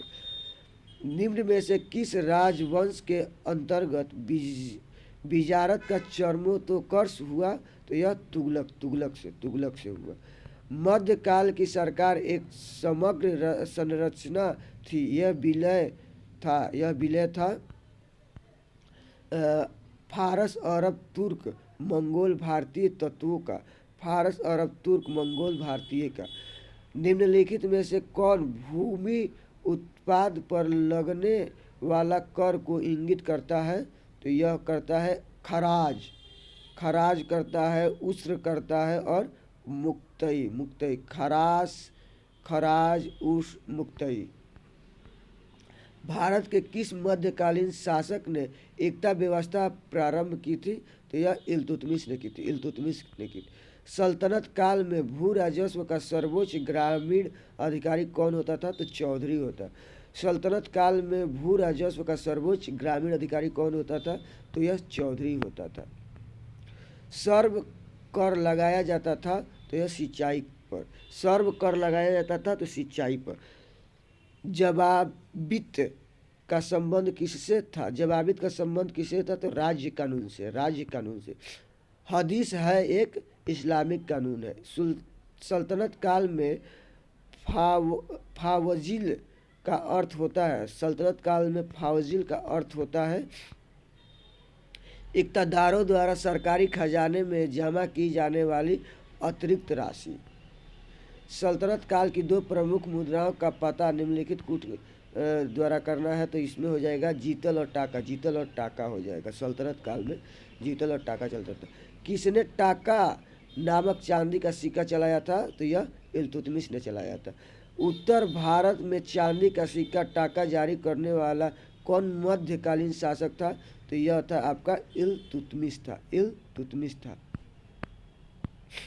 चलिए, सल्तनत काल के सिक्के टाका, ससगनी एवं जीतल किन धातुओं के थे? तो यह चांदी का था, चांदी। किसके सिक्के पर बरगद के अतिरिक्त खलीफा का नाम सर्वप्रथम अंकित हुआ है? तो किसके सिक्कों पर बरगद के अंकित खलीफा का नाम सर्वप्रथम अंकित हुआ है? तो अलाउद्दीन मसूद शाह, अलाउद्दीन मसूद शाह का। चलिए, दिल्ली सल्तनत का में कला एवं स्थापत्य के बारे में पढ़ लेते हैं। पहला क्वेश्चन देख लीजिए। भारत में कागज़ का प्रयोग कब से प्रारंभ हुआ था? तो 12वीं शताब्दी में, 12वीं शताब्दी में। अलाई दरवाज़ा का निर्माण किस सुल्तान ने करवाया था? तो अलाउद्दीन खिलजी ने, अलाउद्दीन खिलजी ने। घोड़े के ना के आकार की मेहराब सर्वप्रथम प्रयोग में लाई गई थी तो अलाई दरवाज़ा में, अलाई दरवाज़ा में। निम्नलिखित में से किसने कुतुब मीनार के निर्माण में योगदान नहीं दिया था? तो अलाउद्दीन खिलजी ने, अलाउद्दीन खिलजी ने। निम्न में से किस सुल्तान ने कुतुब मीनार की 5वीं मंजिल का निर्माण कराया था? तो यह हो जाएगा फिरोज शाह तुगलक, फिरोज शाह तुगलक, फिरोज शाह तुगलक। भारत में प्रथम मकबरा जो शुद्ध इस्लामी शैली में निर्मित हुआ था वह है बलबन का मकबरा, बलबन का मकबरा, बलबन का मकबरा, बलबन का मकबरा। प्रथम वास्तविक मेहराब किस सल्तनत कालीन स्मारक में सदृश्य है? तो यह हो जाएगा बलबन का मकबरा, बलबन का मकबरा। निम्नलिखित में पर विचार करें। तुगलक इसको कालानुक्रम व्यवस्थित करना है तो हो जाएगा, पहले कुतुब मीनार होगा, उसके बाद तुगलकाबाद किला हो जाएगा, उसके बाद लोधी गार्डन हो जाएगा, उसके बाद फतेहपुर सीकरी हो जाएगा, फतेहपुर सीकरी हो जाएगा लास्ट। सूची 1 को सूची 2 से मिलान करना है तो इसमें हो जाएगा आपका सुल्तानगढ़ी इल्तुतमिश, लाल महल बलबन, जमात खान मस्जिद खिज्र खान, 2.5 दिन का झोपड़ा कुतुबुद्दीन ऐबक, कुतुबुद्दीन ऐबक। कीर्ति स्तंभ प्रशस्ति के रचयिता कौन है? कीर्ति स्तंभ प्रशस्ति के रचयिता तो यह हो जाएंगे आपके अत्रि कवि, अत्रि कवि हो जाएंगे। चित्तौड़ का कीर्ति स्तंभ निर्मित हुआ था किसके शासनकाल में? तो राणा कुंभा के काल में, राणा कुंभा के काल में। निम्नलिखित युगों में से कौन सुमेलित नहीं है? तो यह अजमेर का हो जाएगा कुताबुल इस्लाम, इस्लाम नहीं इसमें सुमेलित है। दिल्ली कुताबुल इस्लाम, जौनपुर अटाला मस्जिद, मालवा जहाज महल और गुलबर्ग या कलबुर्गी जमा मस्जिद। अब आगे देखिए क्वेश्चन 13, सूची 1 को सूची 2 से मिलाना है। मेहराब की निचली सतह पर कमल कली की झालर खिलजी और अष्टभुजी मकबरों का उदय, तुगलक स्तंभों में बोधीगोई का प्रयोग, विजयनगर में झुकी हुई दीवारों के साथ विशाल मुख्य द्वार सरकी। ये हो जाएगा दिल्ली में स्थापत्य कला। अब उसके बाद देख लीजिए दिल्ली सल्तनत का साहित्य दिल्ली सल्तनत में कौन कौन से साहित्य प्रमुख थे जिनसे क्वेश्चन आया हुआ है तो देख लीजिए। किताबुल हिंद की रचना प्रसिद्ध लेखक कौन है? तो यह हो जाएगा अल बरूनी। किताबुल। अमीर खुसरो का जन्म कहाँ हुआ था? तो यह हुआ था एटा में। अमीर खुसरो का जन्म एटा में हुआ था। तूती ए हिंद अमीर खुसरो का जन्म कहाँ हुआ था? तो यह पटियाला में हुआ था। पटियाला में हुआ था। निम्नलिखित में से किसने स्वयं को हिंदुस्तान का तोता कहा है? तो अमीर खुसरो ने कहा। अमीर खुसरो ने किसके विकास में अग्रगामी की भूमिका निभाई है? तो यह खड़ी बोली। निम्नलिखित में से किसने दिल्ली के 7 सुल्तानों का राज शासनकाल देखा है? तो इसमें से हो जाएगा आपका, देखिए, अमीर खुसरो एवं शेख निजामुद्दीन औलिया दोनों ने ये 7 से अधिक सुल्तानों का शासनकाल देखा है। अमीर खुसरो एवं शेख निजामुद्दीन औलिया दोनों ने। प्रसिद्ध कवि अमीर खुसरो निम्नलिखित में से किस बादशाह के दरबार से संबंधित था? तो यह गयासुद्दीन बलबन। प्रसिद्ध कवि अमीर खुसरो दरबार में था? तो यह अलाउद्दीन खिलजी के दरबार में। प्रसिद्ध कवि अलाउद्दीन खिलजी के दरबार में था। खुसरो अलाउद्दीन खिलजी के दरबार। अमीर खुसरो किसका दरबारी कवि था? तो अलाउद्दीन खिलजी का। अमीर खुसरो निम्नलिखित में से किसके शासनकाल से संबंधित था? तो यह अलाउद्दीन खिलजी के काल। अमीर खुसरो एक कवि, संगीतज्ञ और इतिहासकार तीनों था। नई फारसी काव्य शैली सबक ए हिंदी अथवा हिंदुस्तानी शैली के जन्मदाता कौन थे? तो यह हो जाएगा अमीर खुसरो। निम्न में से किसने हिंदी खड़ी बोली का जनक माना जाता है? निम्न में से किसने हिंदी खड़ी बोली का जनक माना जाता है? तो अमीर खुसरो को। हिंदी और फारसी दोनों भाषाओं का विद्वान कौन था? तो यह अमीर खुसरो था। हिंदी और फारसी दोनों भाषाओं का विद्वान कौन था? तो अमीर खुसरो था। निम्नलिखित में से कौन फारसी का प्रथम कवि था जिसने अपनी कविता में भारतीय पर्यावरण को चित्रित किया है? तो यह हो जाएगा अमीर खुसरो। निम्न कथनों पर विचार कीजिए। हिंदू देवी देवताओं तथा मुस्लिम संतों की प्रशंसा में रचित गीतों का संग्रह किताब ए नौरस इब्राहिम आदिल शाह द्वितीय द्वारा लिखा गया था। भारत में काव्यावली से जानी जाने वाली संगीत शैली के प्रारंभिक रूप से आरंभकर्ता अमीर खुसरो थे। ये दोनों सही है। तबकात ए नासरी का लेखक कौन है? तो मिनहाज उस सिराज। तबकात ए नासरी के लेखक मिनहाज उस सिराज। निम्नलिखित ग्रंथों पर विचार कीजिए और उनके कालानुक्रम व्यवस्थित करना है। तो इसका हो जाएगा आपका, देख लीजिए पहले यहाँ फतवा ए जहांगीरी पुस्तक के लेखक जियाउद्दीन बरनी। पृथ्वीराज रासो के लेखक चंद बरदाई किताबुल हिंद की रचना अल-बरनी ने की थी। और तबकात ए नासरी मिनहाज उस सिराज का ग्रंथ है जो उसने मामलुक सुल्तान नासरुद्दीन महमूद को समर्पित किया था।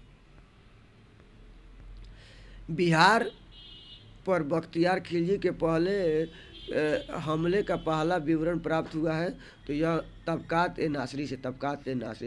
निम्न भाषाओं में से किस भाषा को दिल्ली सुल्तानों के संरक्षण प्रदान थे? तो यह फारसी का था। अपभ्रंश शब्द का प्रयोग मध्यकालीन संस्कृति ग्रंथों में से होता है। तो यह कुछ आधुनिक भारतीय भाषाओं के आरंभिक रूपों को इंगित करने के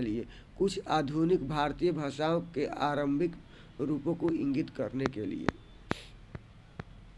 सूची 1 को सूची 2 का सुमेल कीजिए तथा नीचे दिए गए कूट से सही उत्तर का चयन करना है। तो यह हो जाएगा आपका डी हो जाएगा। इसमें हो जाएगा आपका, देखिए, जियाउद्दीन बरनी का हो जाएगा तारीख ए फिरोज शाही। हसन निजामी का हो जाएगा आपका ताजुल मासीर। मिनहाज उस सिराज हो जाएगा आपका तबकात ए नासरी। याहिया बिन अहमद तारीख ए मुबारक शाही। सूची 1 को सूची 2 से मिलान करना है तो देख लीजिए। ताजुल मासीर, हसन निजामी, ख्वाजाइन उल फतूह, अमीर खुसरो, तारीख मुबारक शाही, याहिया बिन अहमद सरहिंदी, उसके बाद फातवा जहांदारी जियाउद्दीन बर्नी, फातवा जहांदारी जियाउद्दीन बर्नी। निम्नलिखित में से किसने ख्वाजाइन उल फतूह नामक पुस्तक की रचना की है? तो अमीर खुसरो। निम्नलिखित में से किसने ख्वाजाइन उल फतूह नामक पुस्तक की रचना की है? तो अमीर खुसरो ने की है। निम्नलिखित में से तारीख फिरोज शाही के रचनाकार कौन है? तो यह हो जाएगा आपका शम्स सिराज आफिफ और जियाउद्दीन बर्नी। तारीख फिरोज शाही, जियाउद्दीन बर्नी और शम्स सिराज आफिफ। सूची 1 को सूची 2 से मिलान करना है, देख लीजिए यहाँ। तारीख हिंद अलबर्नी, तारीख दिल्ली खुसरो, रेहला इब्न बतूता, तारीख नासिरी मिनहाज। अब आगे देखिए, सूची 1 को सूची 2 करके मिलान करना है, इसमें कूट दिया हुआ है। हकाई हिंदी अब्दुल वाहिद बिलग्रामी, हकाइक हिंदी अब्दुल वाहिद बिलग्रामी और तहजीबुल अखलाक इब्न मिस्काविया, कुंजिल तिजार बैलक अल कबायकी, जवाबिल हिकायत सदरुद्दीन मुहम्मद औफी,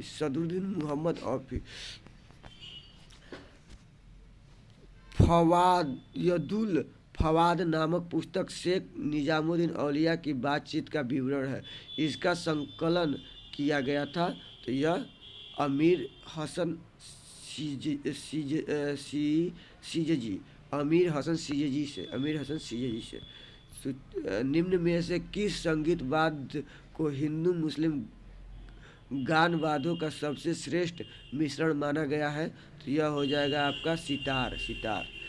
संगीत यंत्र तबला का प्रचलन किया गया है, तो यह किया गया अमीर खुसरो ने। संगीत यंत्र तबला का प्रचलन किया है तो अमीर खुसरो ने। निम्नलिखित में से किसने चिंतामणि भट्ट द्वारा रचित संस्कृत ग्रंथ सुख सप्तती का फारसी में अनुवाद कर उसका नाम तूतीनामा रखा है? तो यह ख्वाजा जियाउद्दीन नक्शबी।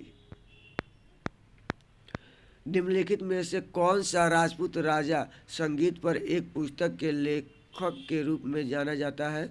तो यह हो जाएगा राणा कुंभा। उसके बाद हो जाएगा इसमें से कौन सुमेलित है? तो पुंडरिक विट्ठल रागमाला,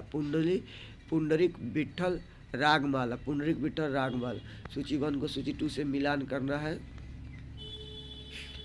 राजमाला पुंडरिक विट्ठल, रस कौमुदी श्रीकंठ, राग विबोध सोमनाथ, चतुर्दंडी प्रकाशिका वेंकट मखीन।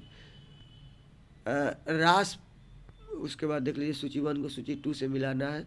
तो रास पंचाध्यायी नंद दास, चैतन्य भगवान वृंदावन दास और चैतन्य मंगल जयनंदा, भक्ति रत्नाकर नरहरि चक्रवर्ती। दिल्ली का वह सुल्तान जिसने अपने स्मरण लिखे हैं तो वह है फिरोज तुगलक। दिल्ली सल्तनत के विविध देख लीजिए। विविध में पहला क्वेश्चन है, भारत में पोलो खेल का प्रचलन किया था? तो यह तुर्कों ने किया था। उसके बाद सूची 1 को सूची 2 से मिलान करना है, तो देख लीजिए इसका हो जाएगा फिरोज तुगलक हो जाएगा आपका नहरों के निर्माण से संबंधित है। बलबन हो जाएगा आपका नौरोज से संबंधित है। अलाउद्दीन खिलजी हो जाएगा आपका दीवान रियासत से। जहांगीर हो जाएगा आपका सर थॉमस रो। सूची 1 को सूची 2 से निम्नलिखित में से दिल्ली सल्तनत के किस सुल्तान के शासनकाल में शाही महलों में हिंदू देवी देवताओं की पूजा होती थी? तो यह नासिरुद्दीन खुसरो शाह। निम्नलिखित में से कौन सा युग्म शाही सुमेलित नहीं है? तो यह हो जाएगा अब्दुल रजाक तुर्की यह सुमेलित नहीं है। अब्दुल रजाक तुर्की यह सुमेलित नहीं है। निम्न यात्रियों के पधारने का अनुक्रम क्या है?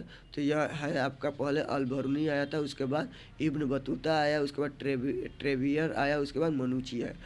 अल-बरूनी, इब्न बतूता, ट्रेविनियर और मनुची आया उसके बाद। चलिए क्वेश्चन नंबर 6 देख लीजिए। दस्तार बंदना कौन कहलाते थे? दस्तार बंदना कौन कहलाते थे? तो यह उल्लेमा कहलाते थे। दस्तार बंदना कौन कहलाते थे? तो उल्लेमा कहलाते। भारतीय इतिहास के संदर्भ में निम्नलिखित में से कौन कुल्लाह दारन कहलाते थे? तो यह शायद कहलाते थे। चुंबकीय दिशा सूचक का भारतीय महासागरों में प्रयोग की आरंभिक सूचना किसके द्वारा दी गई थी? तो यह सदरुद्दीन मुहम्मद औफी। निम्न व्यक्तियों में से भारत में विभिन्न समय पर राज्य किया, उनके राज्य के सही कालानुक्रम का नीचे दिए गए कूट की सहायता से चयन कीजिए। तो यह हो जाएगा आपका पहले की थी रजिया सुल्तान, उसके बाद अलाउद्दीन खिलजी, उसके बाद शेर शाह सूरी, उसके बाद अकबर। क्वेश्चन नंबर 10 देख लीजिए। इस सूची 1 को सूची 2 से मिलान करने वाला है। तो देख लीजिए, चंदावड़ का युद्ध 1194 में, तैमूर का आक्रमण 1398 में, तालीकोटा का युद्ध 1565 में, तालीकोटा का युद्ध 1565 में, घाघरा का युद्ध 1529 में। निम्नलिखित में से कौन सा युग्म सुमेलित नहीं है? तो यह हो जाएगा चांद बीबी अवध, यह सुमेलित नहीं है। निम्नलिखित घटनाओं पर विचार कीजिए। विजयनगर के कृष्णदेवराय का शासनकाल इसको कालानुक्रम व्यवस्थित करना है तो दिया हुआ है। इसमें सबसे पहले कुतुब मीनार का निर्माण हो जाएगा, उसके बाद फिरोज तुगलक की मृत्यु हो जाएगी, उसके बाद पुर्तगालियों का आगमन होगा, उसके बाद विजयनगर के कृष्णदेवराय का शासनकाल होगा। निम्नलिखित घटनाओं पर विचार कीजिए तथा इन्हें कालानुक्रम व्यवस्थित करना है। तो यह देख लीजिए, इसका हो जाएगा पहले इसमें हो जाएगा तराइन का द्वितीय युद्ध, अलाउद्दीन खिलजी की हत्या, अफगानपुर षड्यंत्र, उसके बाद मुहम्मद तुगलक द्वारा राजधानी का स्थानांतरण। उसके बाद देख लीजिए क्वेश्चन नंबर 15। निम्नलिखित अवतरण पर ध्यान दीजिए। अपने लगभग 30 वर्ष के व्यापक यात्री जीवन में उसने पूर्वी गोलार्ध के विस्तृत भूभाग की यात्रा की। उस विशाल भूभाग को देखा, उसमें आज कोई 44 देश आते हैं और कुल मिलाकर लगभग 73,000 मील की दूरी चलकर पार की। पूर्व आधुनिक काल का संसार का सबसे बड़ा वह यात्री कौन था जिसका वर्णन ऊपर के अवतरण में है? तो यह था इब्न बतूता था, जो मोरक्को का निवासी था। निम्न युग्मों में एक ओर प्राचीन और मध्य युग के राजाओं के नाम है और दूसरे ओर उनके विचरित ग्रंथ है। इनमें से कौन सा युग सही सुमेलित है? तो यह महेंद्र वर्मन मत विलास प्रवासन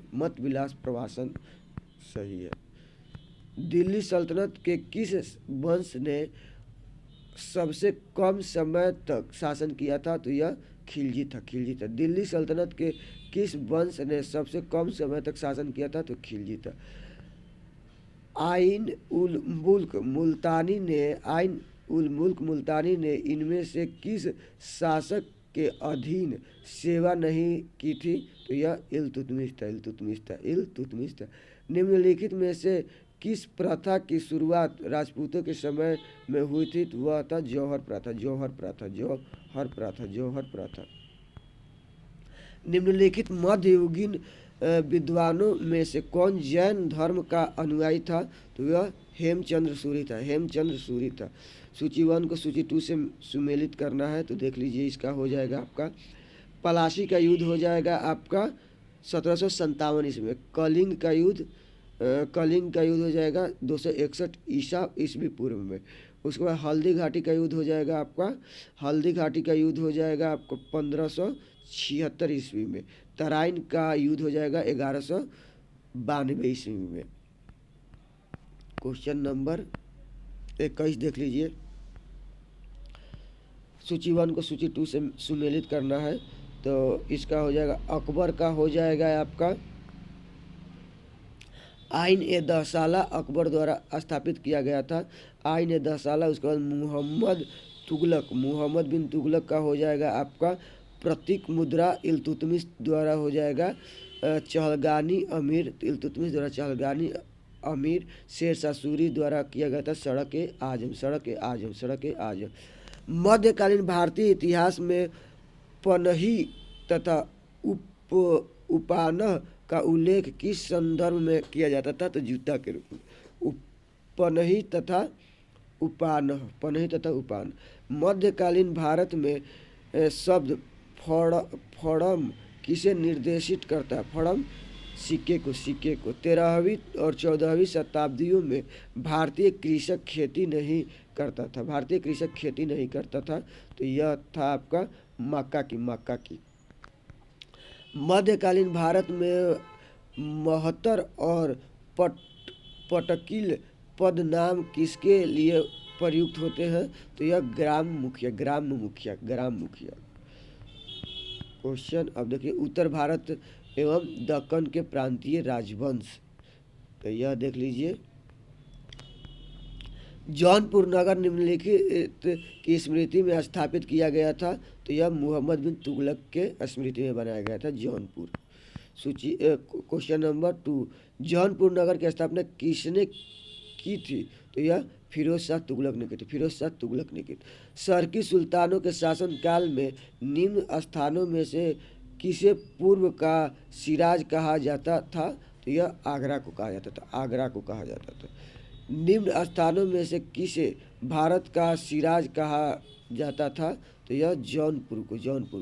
निम्न स्थानों में से किसे भारत का सिराज कहा जाता था? जौनपुर को। जौनपुर राज्य का अंतिम शासक कौन था? तो यह हुसैन शाह था।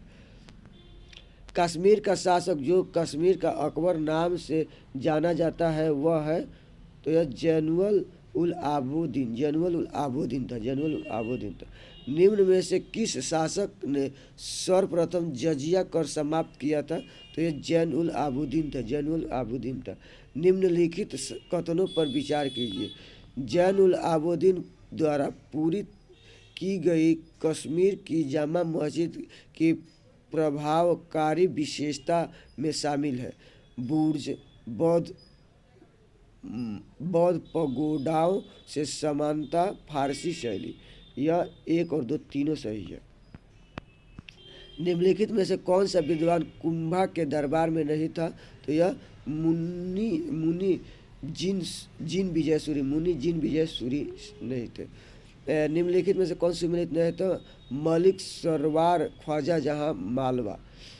यह सुमेलित नहीं है। इसमें देखिए, मध्यकालीन भारतीय राज्य और वर्तमान क्षेत्र में कौन सुमेलित है? तो इसमें केवल दुर्गर जम्मू में है, यही सुमेलित है।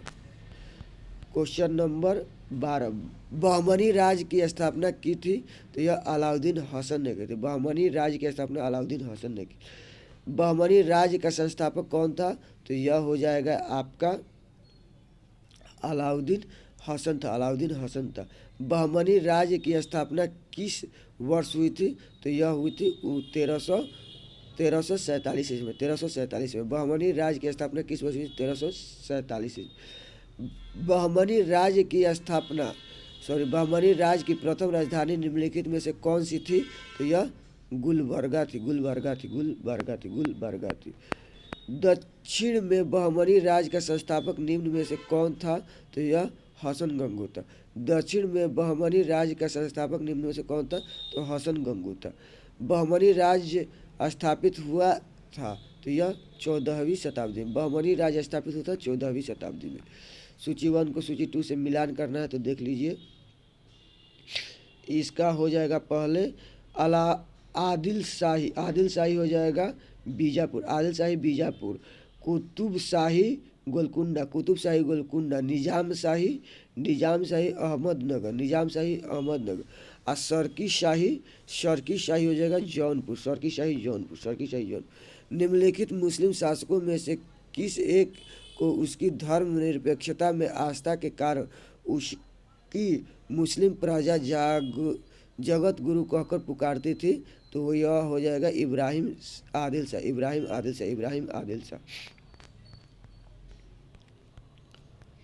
निम्नलिखित में से कौन किताब ए नौरस नामक पुस्तक का लेखक था? तो यह हो जाएगा इब्राहिम आदिल शाह द्वितीय।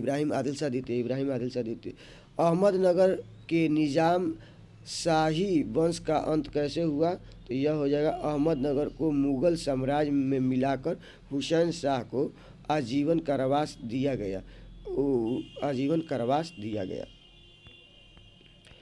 वह युग जो सही सुमेलित नहीं है को इंगित करती है, वह हो जाएगा यूसुफ आदिल शाह अहमदनगर, यह सुमेलित नहीं है।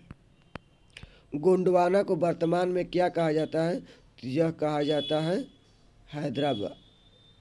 गोलकुंडा को क्या कहा जाता है? तो हैदराबाद कहा जाता है। गोलकुंडा का वर्तमान में क्या कहा जाता है? तो हैदराबाद कहा जाता है। निम्नलिखित में से कौन सा एक सुमेलित है? तो इसमें देख लीजिए बी और डी दोनों सुमेलित है।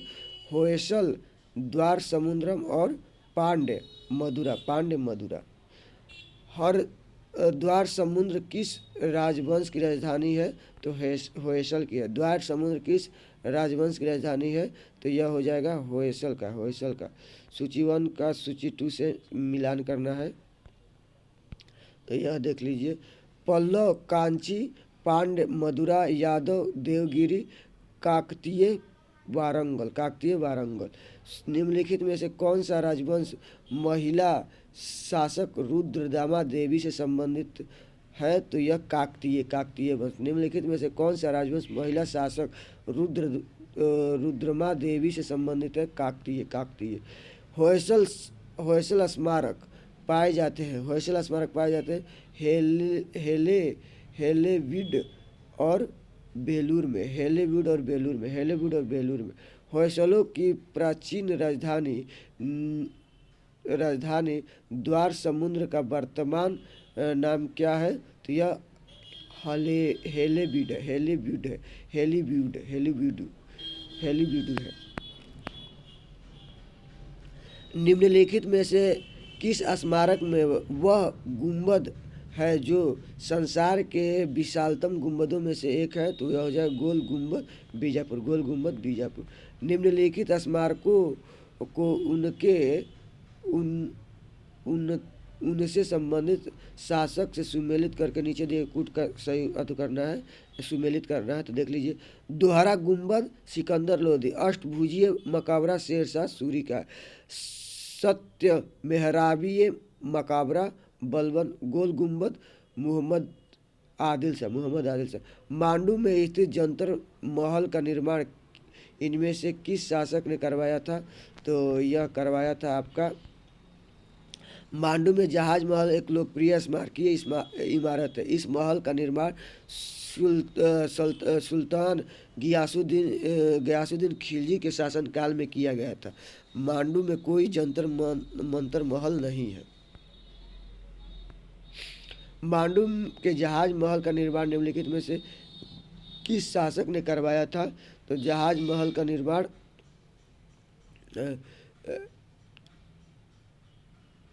अलाउद्दीन खिलजी के शासनकाल में करवाया गया था जहाज महल का निर्माण। गुजरी महल किसने बनवाया था? गुजरी महल मान सिंह ने बनवाया था। गुजरी महल मान सिंह ने बनवाया। निम्नलिखित युग्मों में से कौन सही सुमेलित नहीं है? तो यह आदीना मस्जिद मांडू यह सुमेलित नहीं है। सूची 1 को सूची 2 से निर्मित करना है तो यह देख लीजिए। अटाला देवी मस्जिद इब्राहिम ससर की, छोटा सोना मस्जिद वली मुहम्मद, कदम रसूल नुसरत शाह, अदीना मस्जिद पांडुआ सिकंदर शाह। अदीना मस्जिद पांडुआ सिकंदर शाह। दक्षिण भारत के पोलीगर कौन थे? दक्षिण भारत के पोलीगर कौन थे? क्षेत्रीय प्रशासकीय और सैन्य नियंत्रक। क्षेत्रीय प्रशासकीय और सैन्य नियंत्रक। चलिए आगे क्वेश्चन देखते हैं। भक्ति और सूफी आंदोलन देख लेते हैं। इसमें देखिए दोस्तों वीडियो पसंद आ रहा है तो लाइक शेयर और सब्सक्राइब जरूर कर ले। पहला क्वेश्चन देख लीजिए। भक्ति आंदोलन में भक्ति आंदोलन का प्रारंभ किया था तो यह किया था अलवार संतों द्वारा। भक्ति आंदोलन का प्रारंभ किया गया था अलवार संतों द्वारा। क्वेश्चन नंबर 2 देख लीजिए। भक्ति संस्कृति का भारत में पुनर्जन्म हुआ था तो यह हुआ था 15वीं और 16वीं शताब्दी ईस्वी में। 15वीं और 16वीं शताब्दी ईस्वी में। बुद्ध और मीराबाई के जीवन दर्शन में मुख्य साम्य था तो यह था आपका संसार दुख पुण्य है। संसार दुख पुण्य है।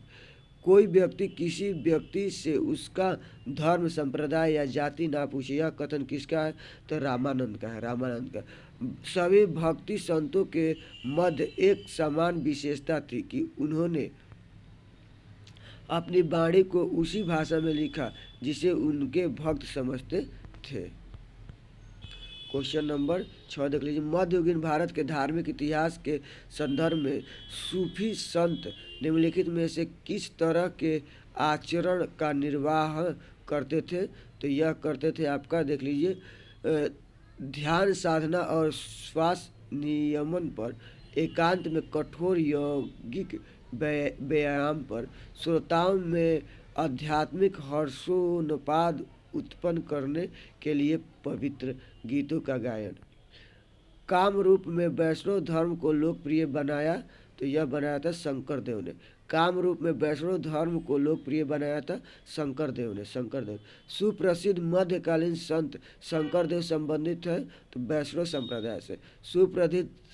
सुप्रसिद्ध मध्यकालीन संत शंकरदेव संबंधित है वैष्णव धर्म से। असम एवं कूच बिहार में वैष्णव धर्म का प्रवर्तन किसने किया था? तो यह शंकरदेव ने। असम एवं कूच बिहार में वैष्णव धर्म का प्रवर्तन किसने किया था? तो यह किया था शंकरदेव ने। रामानुजाचार्य किससे संबंधित है? तो यह हो जाएगा आपका विशिष्ट द्वैत से। शुद्ध अद्वैत का प्रतिपादन किया था तो यह किया था आपका वल्लभाचार्य ने। शुद्ध अद्वैत का प्रतिपादन वल्लभाचार्य ने किया। महाप्रभु वल्लभाचार्य की जन्मस्थली कहाँ है? तो यह है चंपारण्य में है। कौन सा एक सुमेलित है? तो द्वैतवाद का माधवाचार्य यही सुमेलित है। सूची 1 को सूची 2 से मिलाना है। वल्लभाचार्य पुष्टि मार्ग, रामानुजाचार्य विशिष्ट द्वैत, माधवाचार्य द्वैतावाद, शंकर का हो जाएगा अद्वैतवाद। 15 का हो जाएगा आपका। सूची 1 को सूची 2 से मिलान करना था तो यह देख लीजिए। रामानुज विशिष्ट विशिष्टाद्वैत, माधवाचार्य द्वैत, निम्बकाचार्य द्वैताद्वैत, वल्लवीचार्य शुद्धाद्वैत। बीजक संत दादू दयाल के उपदेशों का एक संकलन है। उसके बाद पुष्टि मार्ग के दर्शन को माधवाचार्य ने प्रतिपादित किया था तो इसमें ना तो एक और ना ही 2 सही है। निम्नलिखित में से किस भक्ति संत ने अपने संदेश के प्रचार के लिए सबसे पहले हिंदी का प्रयोग किया था? तो यह किया था रामानंद ने।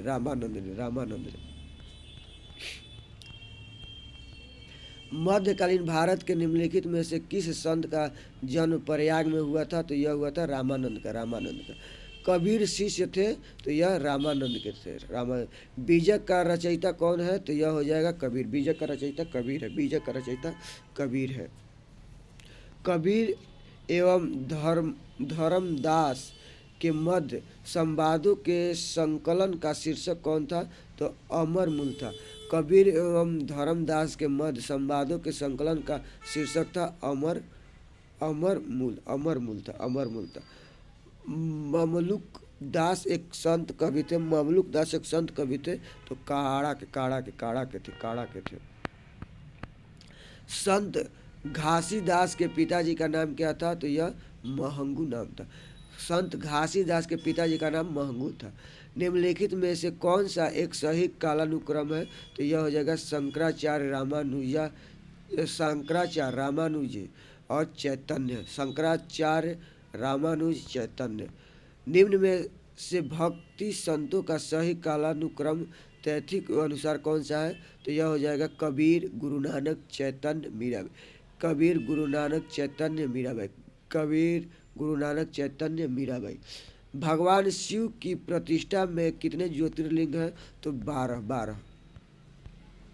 Question number 27। रामानुज के अनुयायियों को क्या कहा जाता है? तो यह कहा जाता है वैष्णव कहा जाता है। निम्नलिखित में से कौन सा स्थान गुरु नानक का जन्म स्थान था? तो यह ननकाना था। ननकाना। किसके शासन में गुरु नानक देव ने सिख धर्म की स्थापना की? वह कौन था? तो वह था सिकंदर लोधी था। ईश्वर केवल मनुष्य के सद्गुण को पहचानता है तथा उसकी जाति नहीं पूछता। आगामी दुनिया में कोई जाति नहीं होगी। यह सिद्धांत किस भक्ति संत का है? तो यह है आपका नानक का है। मीराबाई समकालीन थी। मीराबाई मेरठ के रतन सिंह राठौड़ की इकलौती पुत्री थी। इनका जन्म 1498 ईस्वी में मेरठ के कुदकी नामक ग्राम में हुआ था। इनका विवाह उदयपुर के प्रसिद्ध शासक राणा सांगा के ज्येष्ठ पुत्र युवराज भोज राज से हुआ था, किंतु विवाह के कुछ ही वर्ष पश्चात राजकुमार भोज का परलोकवास हो गया। पति की मृत्यु के बाद उन्होंने अपना समूचा जीवन कृष्ण भक्ति में अर्पित कर दिया था। प्रसिद्ध भक्त कवियत्री मीरा के पति का नाम क्या था? राजकुमार भोजराज। राग गोविंद के रचनाकार कौन है? तो यह मीराबाई है। राग गोविंद के रचनाकार कौन है? मीराबाई है। निम्नलिखित संतों को उनके कालानुक्रम में नियोजित कीजिए। तो यह हो जाएगा आपका नामदेव, कबीर, नानक और मीराबाई। नामदेव, कबीर, नानक, मीराबाई। नामदेव, कबीर, उसके बाद नानक और मीराबाई। निम्नलिखित में से कौन इस्लाम से प्रभावित था? तो यह नामदेव था। निम्नलिखित भक्ति संतों पर विचार कीजिए। तो यह हो जाएगा आपका गुरु नानक। केवल भक्ति संतों में गुरु नानक। क्वेश्चन नंबर 37 देख लीजिए। सूची 1 को सूची 2 से मिलान करना है। नामदेव दर्जी, कबीर जुलाहा, रविदास मोची, सेना नाई चैतन्य महाप्रभु संप्रदाय से संबंधित थे। तो यह वैष्णव संप्रदाय से। चैतन्य महाप्रभु किस संप्रदाय से संबंधित थे? तो यह वैष्णव संप्रदाय से। तुलसीदास किनके समकालीन थे? तो यह अकबर तथा जहांगीर के। तुलसीदास किनके समकालीन थे? अकबर तथा जहांगीर के। रामचरितमानस नामक ग्रंथ के रचयिता कौन थे? तो यह हो जाएगा आपका तुलसीदास। रामचरितमानस के रचयिता कौन थे? तुलसीदास। निम्न में से कौन सी रचना संत तुलसीदास की नहीं है? तो यह साहित्य रत्न। विनय पत्रिका के रचयिता कौन है? तो तुलसीदास। विनय पत्रिका के तुलसीदास। निम्नलिखित में से कौन सा सही सुमेलित नहीं है? तो यह हो जाएगा रसखान रसिक प्रिया। यह सुमेलित नहीं। निम्नलिखित में से कौन बरकरी संप्रदाय का संत था? तो यह हो जाएगा नामदेव। निम्नलिखित में से कौन बरकरी संप्रदाय का संत था? नामदेव। बरकरी संप्रदाय की मुख्य पीठ अवस्थित है? तो यह पंढरपुर में बरकरी संप्रदाय की मुख्य पीठ अवस्थित है पंढरपुर में। भक्त तुकाराम कौन थे? मुगल सम्राट के समकालीन थे, तो जो है थे तो यह जहांगीर। निम्नलिखित में से कौन भक्ति आंदोलन का प्रस्तावक नहीं है? तो यह नागार्जुन। निम्नलिखित में से कौन भक्ति आंदोलन का प्रस्तावक नहीं है? तो नागार्जुन। नीचे दो कथन दिए गए हैं, कथन ए तथा दूसरे कारण आर कहा गया है। कथन मध्यकाल में संगीत पर संस्कृति में लिखी गई अनेक पुस्तकों का फारसी में अनुवाद किया गया है। आरंभिक चिश्ती सूफी संत संगीत सभाओं जिन्हें समा कहा जाता था के शौकीन थे। तो इसमें कथन ए और आर दोनों सही है, किंतु आर ए का सही स्पष्ट व्याख्या नहीं करता है। भारत में चिश्ती या सूफी मत को स्थापित किया था, तो यह कहता ख्वाजा मुइजुद्दीन ने किया था। चिश्ती सूफी मत को स्थापित किया था ख्वाजा मुइजुद्दीन ने। भारत में चिश्ती संप्रदाय का प्रथम सूफी संत कौन था? तो मुइजुद्दीन चिश्ती, शेख मुइजुद्दीन चिश्ती थे। निम्नलिखित सूफी संतों में से कौन एक सर्वप्रथम अजमेर में बसा था? तो वह बसा था आपका शेख मुइजुद्दीन चिश्ती। निम्नलिखित में से कौन सूफीवाद की चिश्तिया शाखा का संस्थापक था? तो यह ख्वाजा अबू अब्दाल। ख्वाजा मुइनुद्दीन चिश्ती किसके शिष्य थे? तो यह ख्वाजा उस्मान हारूनी के। ख्वाजा उस्मान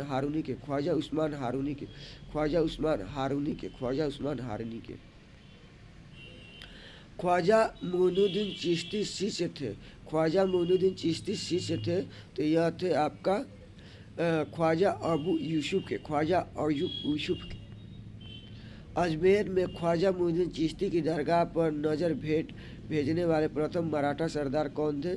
तो यह थे आपका राजा साहू शिवाजी के पौत्र थे। शेख निजामुद्दीन औलिया शिष्य थे, तो यह थे बाबा फरीद के थे। शेख निजामुद्दीन औलिया की दरगाह स्थित है, तो यह दिल्ली में। शेख निजामुद्दीन औलिया की दरगाह स्थित है तो अजमेर में।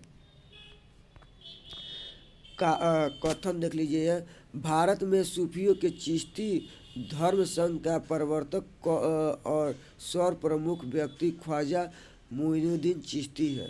चिश्ती धर्म संघ ने अपना नाम अजमेर में स्थित ग्राम चिश्ती से लिया है। सी हो जाएगा, देखिए इसका ए सही है किंतु आर गलत है। जिस सूफी संत की मान्यता थी कि भक्ति संगीत ईश्वर के निकट पहुंचने का एक साधन है, वह है मुइनुद्दीन चिश्ती।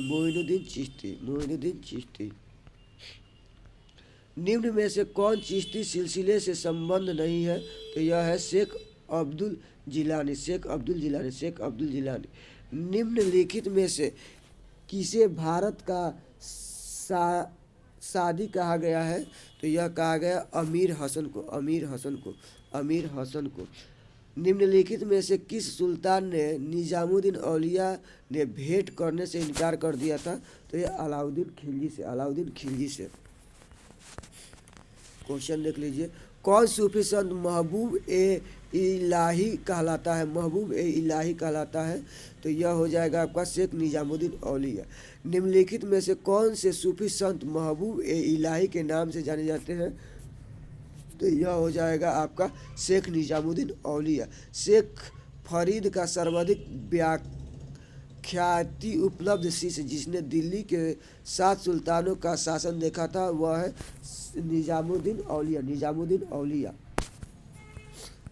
निम्न में से किस सूफी संत के विचारों को सिखों के धर्म ग्रंथ आदि ग्रंथ में संकलित किया गया है? तो यह फरीदुद्दीनगंज ए शक्कर। अब देखिए क्वेश्चन नंबर 67, प्रसिद्ध संत सलीम चिश्ती कहाँ रहते थे? तो यह फतेहपुर सीकरी में। प्रसिद्ध संत सलीम चिश्ती कहाँ रहते थे? तो यह फतेहपुर सीकरी में रहते थे। निम्नलिखित में से किसे शेख उल हिंदी की पदवी प्रदान की गई है? तो यह हो जाएगा आपका शेख सलीम चिश्ती, शेख सलीम चिश्ती। निम्नलिखित में से किस चिश्ती संत को चिराग ए दिल्ली कहा जाता है? तो यह नसरुद्दीन को कहा जाता है, नसरुद्दीन को कहा जाता है, नसरुद्दीन को कहा जाता है। निम्नलिखित में से किसे किस किस चिश्ती संत को चिराग ए दिल्ली कहा जाता है? तो यह कहा जाता है नसरुद्दीन को, नसरुद्दीन को कहा जाता है। निम्नलिखित में से कौन सा सही सुमेलित नहीं है? तो यह हो जाएगा शेख निजामुद्दीन औलिया, यह सुमेलित नहीं है। क्वेश्चन नंबर देख लीजिए, इसको सुमेलित करना है। क्वेश्चन नंबर 71, ख्वाजा मोइनुद्दीन चिश्ती चिश्तिया संप्रदाय से संबंधित है। शेख अहमद सरहिंदी नक्शबंदी से है, दारा सिको कादिरिया से है, और शेख शहाबुद्दीन सुहरावर्दी से, शेख शहाबुद्दीन सुहरावर्दी से। शेख अहमद सरहिंदी इब्राहिम लोधी का समकालीन था। शेख नसरुद्दीन चिराग ए दिल्ली शेख निजामुद्दीन औलिया का शिष्य था। तो इसमें हो जाएगा आपका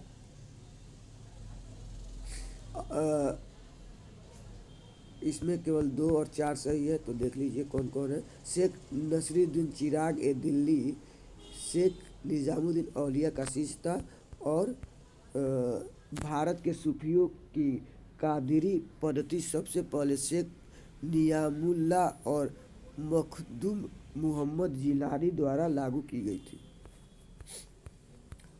हठ योग के संदर्भ में निम्नलिखित में से कौन सा कथन सही है? तो यह हो जाएगा आपका हठ योग नाथ पंथियों द्वारा अपनाया जाता है, और हठ योग क्रिया को सूफी संतों ने भी अपनाया था, सूफी संतों ने भी अपनाया था। चलिए, निम्नलिखित कथनों पर विचार कीजिए। संत निम्बारक अकबर के समकालीन थे। संत कबीर शेख अहमद सरहिंदी से अत्यधिक प्रभावित थे। तो यह 1 और 2 दोनों सही नहीं है। निम्नलिखित संतों में कौन सूफी थे? तो ये इनमें निजामुद्दीन औलिया और मोइनुद्दीन चिश्ती, ये दोनों सूफी संत थे, सूफी संत। निम्नलिखित सूफीवादी के सिलसिलों में कौन संगीत के विरोध था? तो यह नक्शबंदिया संगीत के विरोधी थे, संगीत के विरोधी थे। सोचिए, अति कट्टरपंथी सूफी संप्रदाय था, तो यह नक्शबंदी है, नक्शबंदी। निम्नलिखित युग्मों में से गलत युग्म को पहचानिए। तो यह हो जाएगा औलिया मध्य प्रदेश, औलिया मध्य प्रदेश, यह गलत युग्म है। और तीनों देख लीजिए, चिश्ती दिल्ली और चिश्ती दिल्ली और दोआब में है, सुहरावर्दी सिंध में है, फिरदौसी बिहार में है, ये तीनों सही है। निम्नलिखित सूफियों में से किसने कृष्ण को औलिया के रूप में माना है? तो यह शाह मोहम्मद गौस ने माना, शाह मोहम्मद गौस ने माना। निम्नलिखित सूफियों में से किसने कृष्ण को औलिया के रूप में माना है? शाह मोहम्मद गौस ने, शाह मोहम्मद गौस ने माना। शेख बहारुद्दीन जकारिया किस संप्रदाय के थे? तो यह सुहरावर्दी संप्रदाय के, सुहरावर्दी संप्रदाय के थे। निम्नलिखित में से किसका संबंध सूफीवाद से नहीं है? तो यह हो जाएगा उल्लेमा, उल्लेमा। निम्नलिखित में से किसका संबंध सूफीवाद से नहीं है? तो यह हो जाएगा उल्लेमा। कृष्ण जीवन पारक प्रेम वाटिका काव्य की रचना की थी। तो यह किया था रसखान ने। कृष्ण जीवन पारक प्रेम वाटिका काव्य की रचना की थी। तो यह रसखान ने किया था, रसखान ने किया। निम्न में से कौन एक भक्ति आंदोलन से जुड़ा नहीं है? तो यह अमीर खुसरो जुड़ा नहीं, अमीर खुसरो जुड़ा नहीं है। 12 शाह की रचना किसने की थी? 12 मासा की रचना किसने की थी? तो मलिक मोहम्मद जायसी। 12 मासा की रचना किसने की थी? मलिक मोहम्मद जायसी ने की थी। सूची 1 को सूची 2 से सुमेलित करना है। तो देख लीजिए, मुल्ला दाऊद चंदायान, दामोदर कवि, पद्मावती कथा, सोमनाथ राग विभोद, अमीर खुसरो आशिका, प्रसिद्ध सूफी संत हाजी वारिस अली शाह की मजार पर मेला लगता है, कब लगता है? तो देवा शरीफ में, क्राइस्ट का जन्म हुआ था बेथलेम में क्राइस्ट का जन्म बेथलेम में। ईस्टर त्योहार के पीछे ईसाइयों की भावना है। ईसा को इसी दिन पुनर्जीवित होकर आए थे। कौन सा ईसाई संत पशु पक्षियों से प्रेम के लिए विख्यात है? तो असीसी के संत फ्रांसिस। ईसाइयों का गुड फ्राइडे क्यों मनाते हैं? ईसा मसीह को सूली पर चढ़ाया गया था गुड फ्राइडे के दिन। चलिए दोस्तों, आज हम यहीं तक रखते हैं और आगे का पार्ट हम नेक्स्ट वीडियो में डालेंगे। वीडियो पसंद है तो लाइक शेयर और सब्सक्राइब कर। इसके बाद हम मुगल वंश के बारे में पढ़ेंगे, जो एक सेपरेट चैप्टर होगा। चलिए, धन्यवाद। जय हिंद, जय भारत, राधे राधे।